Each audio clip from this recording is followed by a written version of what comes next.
2077 या 18 में सरकार नहीं बनी, तब तक जैसा उषा जी बता रही थी 7,40,000 बुजुर्गों को यात्रा करवाई। तो बीच में यात्रा बंद हो गई, फिर कोरोना आ गया, तो कोरोना में बुजुर्गों को भेज नहीं सकते थे। लेकिन आज वो शुभ दिन फिर से आया है, आज से फिर तीर्थ दर्शन यात्रा शुरू हो रही है।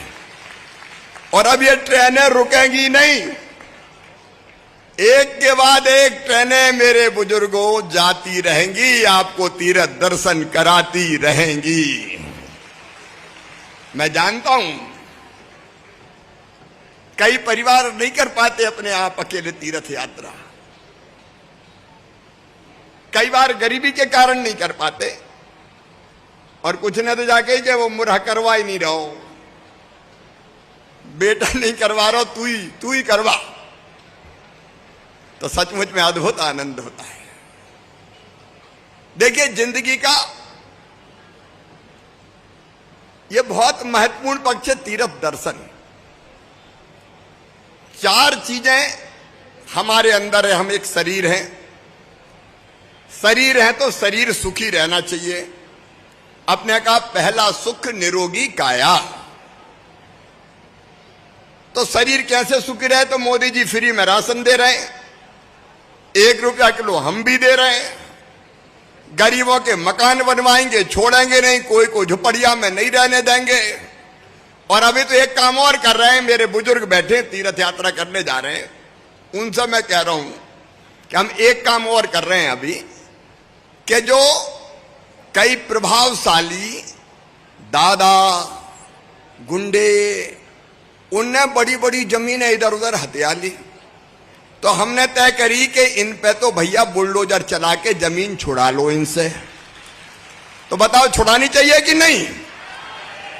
और छुड़ा के अब वो जमीन गरीबों में बांटेंगे हम।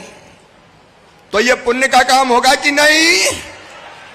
तो जितनी जमीनें छूट रही है, भोपाल में भी कल बड़ी कार्रवाई हुई है, पता नहीं कितने करोड़ की जमीन मुक्त हुई है,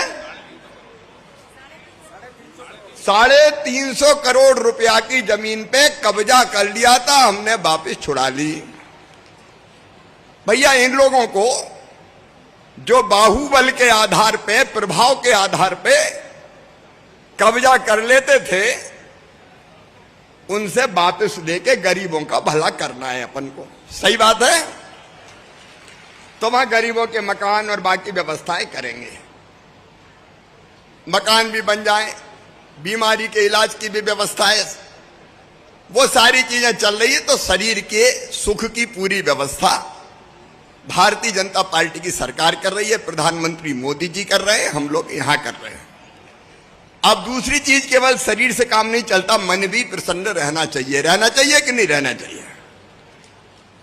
तो मन की प्रसन्नता के लिए अलग अलग कई तरह के कार्यक्रमों का आयोजन होता है, आनंद उत्सव मनाते हैं, बहुत से कार्यक्रम होते हैं। संस्कृति विभाग लगातार कार्यक्रम करता रहता है, अलग अलग लोग नृत्य से लेके भजन मंडली तक, तो उससे मन का आनंद मिलता है।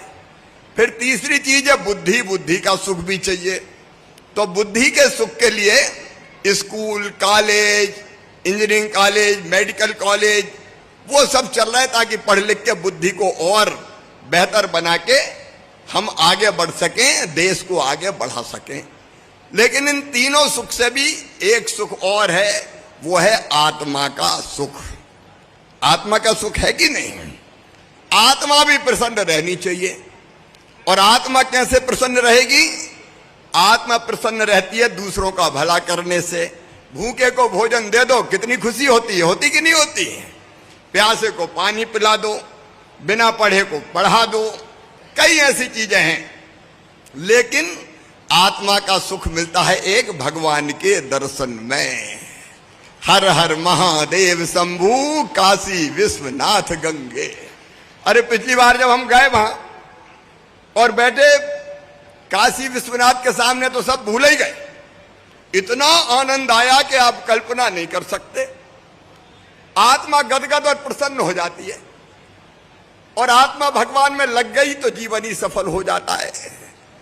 और इसलिए ये तीर्थ यात्रा, कई लोग कहते हैं, पत्रकार मित्र कह सकते हैं, सब नहीं कहते, लेकिन कुछ बुद्धिजीवी कहते हैं कि ये तीर्थ करवा रहे हैं, इससे क्या फायदा। और ये फायदा तुम नहीं समझोगे, एक बार भगवान में लो तो लगा के देखो, तब समझ में आएगा कि तीर्थ यात्रा क्या है। जीवन धन्य हो जाता है। राम का नाम, भगवान का नाम, परमात्मा का नाम सचमुच में